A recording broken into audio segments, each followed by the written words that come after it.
Assalamualaikum warahmatullahi wabarakatuh dan salam Ramadan. Alhamdulillah, syukur kehadrat Allah Subhanahu wa taala kerana kita masih lagi diberikan peluang untuk meneruskan bulan Ramadan kita pada tahun ini. Jadi untuk Electronic Word of Wisdom ataupun kita sebut EWOW, minggu ni kita boleh bincangkanlah satu tajuk yang sangat menarik dan sangat kena dengan hujung-hujung Ramadan ni, iaitu berkenaan dengan Lailatul Qadar. Jadi Lailatul Qadar ni merupakan malam yang paling istimewa dalam Islam sebab dia hanya turun sekali dalam 10 malam terakhir bulan Ramadan. Maksudnya dalam bulan-bulan lain takkan turun dah Lailatul Qadar ni. Jadi kenapa kita agungkan sangat malam Lailatul Qadar? Sebab kalau kita beribadah di malam Lailatul Qadar, ibarat kita beribadah selama 83 tahun, ataupun yang kita biasa dengar, malam Lailatul Qadar tu lebih baik daripada 1000 bulan. Jadi untuk definisi Lailatul Qadar tu kita boleh bahagi kepada dua perkara, iaitu Lailah memberi maksud apabila tenggelamnya matahari sehingga terbitnya fajar atau berlawanan dengan siang hari. Senang kata kita cakap sebagai malam lah. Sedangkan Qadar guna memberi maksud kemuliaan atau hukum dan ketetapan. Sebagaimana Allah Subhanahu wa taala berfirman dalam surah Al-Qadar ayat 4 hingga 5, pada malam itu turun malaikat-malaikat dan malaikat Jibril dengan izin Tuhannya untuk mengatur segala perkara. Malam itu penuh kesejahteraan sehingga terbit fajar. Daripada ayat surah Al-Qadar 4 hingga 5 ni, kita boleh rumuskan bahawa pada malam Lailatul Qadar kita boleh beribadah sebanyak mungkin untuk mendapat keberkatan dan kesejahteraan dalam hidup kita. Jadi persoalannya, bila akan berlakunya malam Lailatul Qadar ni? Semua confirm saya tanya kan. Dalam isu ni sebenarnya terdapat banyak hadis dan juga pendapat dalam menentukan malam Lailatul Qadar. Walau bagaimanapun, Rasulullah SAW berikan kita beberapa isyarat lah ataupun hint berkenaan dengan malam Lailatul Qadar. Antaranya Rasulullah SAW menyatakan bahawa malam Al-Qadar berlaku pada 10 malam terakhir bulan Ramadan dan berlaku pada malam yang ganjil. Sebagaimana Rasulullah SAW bersabda dalam hadis riwayat Ahmad daripada Jabir bin Samurah radhiyallahu anhu, Rasulullah SAW bersabda, carilah malam Al-Qadar pada 10 malam terakhir dan pada malam yang ganjil.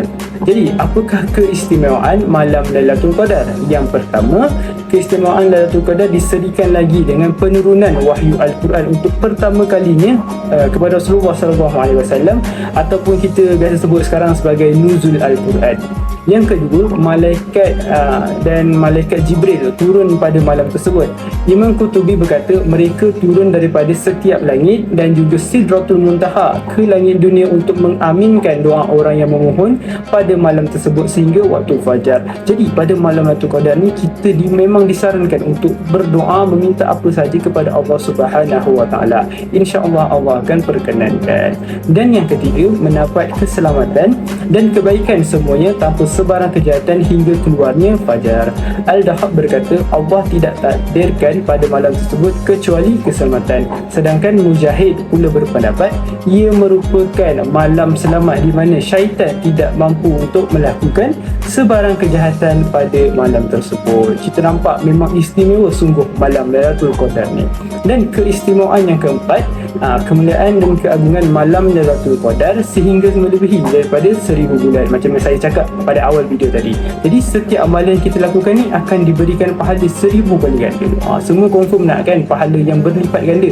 Jadi carilah malam Lailatul Qadar dan gunakan malam Lailatul Qadar tu untuk beribadah sebaiknya. Jadi apakah amalan pada malam Lailatul Qadar ni? First, kita kena solat tarawih lah. Yang tu kita kena buat sebelum kita tidur tu, solat tarawih, solat fardu isyak. Dan yang kedua, kita mendirikan solat malam, contohnya tahajud dan sebagainya. Lagi kita boleh memperbanyakkan doa, basahkan lidah kita dengan berzikir, dan kita boleh bersedekah. Walaupun malam kan kita susah bersedekah, tapi sekarang banyak je application yang membolehkan kita untuk bersedekah pada bila-bila masa saja. Dan yang seterusnya, kita boleh membaca Al-Quran dan beriktikaf di dalam masjid. Jadi confirm semua tanya kan, kenapa Allah sembunyikan malam Lailatul Qadar ni? Antara rasa menyembunyikan malam Lailatul Qadar ialah supaya menjadi pendorong kepada orang ramai untuk mencarinya. Juga supaya mereka bersungguh dalam menunaikan ibadah demi mencari malam Lailatul Qadar. Jadi kalau Allah dah tetapkan malam ke-27 tu malam Lailatul Qadar, confirm lah semua orang akan beribadah pada malam ke-27 je. Malam-malam lain tidak akan beribadah. So itu adalah salah satu sebab kenapa Allah Subhanahu Wa Taala merahsiakan atau menyembunyikan bila tarikh Lailatul Qadar. Jadi sebagai kesimpulannya, marilah kita berusaha pada 10 malam terakhir ini dengan beribadah dan melakukan amal soleh sebanyak-banyaknya dengan bersungguh-sungguh dan niat kerana Allah Subhanahu Wa Taala. Sedangkan baginda Rasulullah sallallahu alaihi wasallam pun orang yang telah diampunkan dosa, dijanjikan syurga pun sangat-sangat bersungguh-sungguh dalam mendapatkan Lailatul Qadar. Apatah lagi kita hamba Allah yang sangat-sangat biasa dan mempunyai banyak dosa.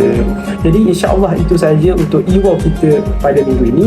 Sekian wabillahi taufiq wal hidayah. Wassalamualaikum warahmatullahi wabarakatuh. Jumpa lagi insya-Allah.